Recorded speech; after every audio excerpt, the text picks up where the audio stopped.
दोस्तों मेरा नाम आरफा है। जब मैं 15 साल की थी तब मेरे साथ ये वाकया पेश आया। दिसंबर 2014 की सख्त सर्दी का मौसम था। हमारे मोहल्ले में एक पीर साहब आए हुए थे जो लोगों के बकौल बहुत पहुंचे हुए थे। उनकी दुआओं में बड़ा असर था। क्या मर्द क्या औरतें, सबकी ख्वाहिश थी कि किसी न किसी तरह पीर साहब के हाथ चूमने का एक मौका मिल जाए। पीर साहब रोजाना रात को मोहल्ले के किसी एक घर में क़याम करते और वो घर वाले खुद को बहुत खुशकिस्मत समझते और वहां पर उनकी खूब खिदमत की जाती। फिर एक रात हमारे घर वालों को पीर साहब की खिदमत का मौका मिल गया। मेरी वालदा खुशी से फूले नहीं समा रही थी। सारा दिन किचन में खाना बनाती रही।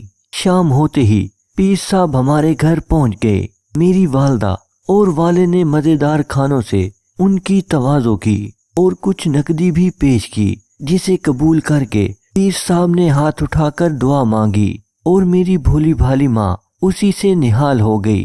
रात को अबू जान ड्यूटी पर चले गए और पीर साहब का बिस्तर बैठक में लगा दिया गया।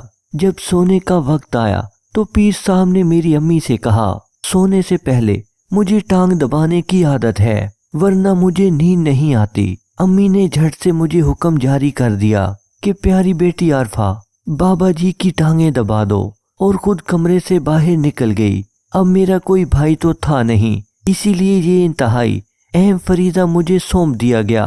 मेरी अम्मी तो पीर साहब की इतनी कदरदान थी कि उनका बस चलता तो खुद ये काम करने लग जाती। मुझे एक तो पहले ही पीर साहब अच्छे नहीं लगते थे, ऊपर से उनकी टांगें दबाने वाला काम मेरे गले पड़ गया।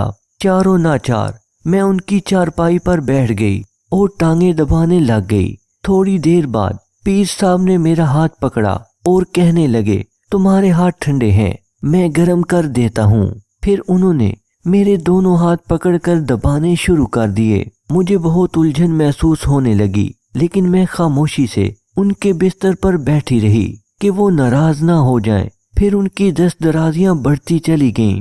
मैं खामोशी से बैठी रही। वो कोई 1 घंटा मेरे जिस्म के साथ छेड़छाड़ करते रहे और अपना हाथ मेरे जिस्म पर मलते रहे।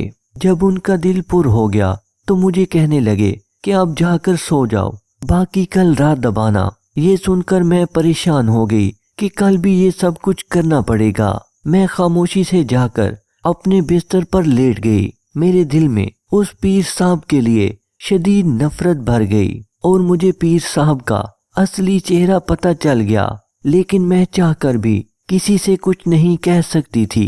अगले दिन फिर रात को पीर साहब ने कमरे में मुझे बुलाया और मेरी माँ को कहा, आज थोड़ी देर हो जाएगी क्योंकि आज आपकी बेटी से मालिश भी करवानी है। तो मेरी माँ ने पीर साहब को कहा, मेरी बेटी बहुत अच्छी मालिश भी करती है। जब अम्मी चली गई तो पीर साहब ने अपनी कमीज उतारी और कहा, तेल से मेरे जिस्म की अच्छी तरह मालिश करो। पहले तो मैं शर्मा गई, लेकिन जब मैंने मालिश शुरू की तो पीर साहब गर्म हो गए और फौरन मेरा हाथ पकड़ा और कहा कि अगर चीखी चिल्लाई तो मैं तुमको कहीं मुंह दिखाने के काबिल नहीं छोड़ूंगा। मैं डर गई। उन्होंने मुझे लिटा दिया और तेल से मेरी टांगों से मेरी मालिश शुरू कर दी। मैंने पीर साहब की मिन्नतें भी की तो उन्होंने मुझे चुप करवा दिया। उन्होंने अपना टाइगर यानी अपना लंबा और मोटा लन मेरे अगले हिस्से में तेल लगाकर डाल दिया। मेरी आंखों से आंसू निकल रहे थे और मैं बहुत तकलीफ में थी और हिम्मत करके जोर से चिल्लाने लगी। मेरी अम्मी ने जब मेरी आवाज सुनी तो मेरे कमरे में आ गई और मुझे इस हालत में देखते ही पीर साहब पर डंडों की बारिश शुरू कर दी। वो जेली पीर जख्मी हालत में अपने जूते छोड़कर कमरे से भाग गया। माँ ने मुझे दूसरे कपड़े दिए और कहा, नहाकर कपड़े तब्दील कर लो, और मुझे दर्द की दवाई भी दी। उसके बाद ये दरिंदा जेली पीर कभी हमारे इलाके में नजर नहीं आया। ये थी मेरी दर्दनाक कहानी। दोस्तों, अगर आपको ये कहानी अच्छी लगी हो तो वीडियो को लाइक और चैनल को सब्सक्राइब जरूर कीजिए। शुक्रिया।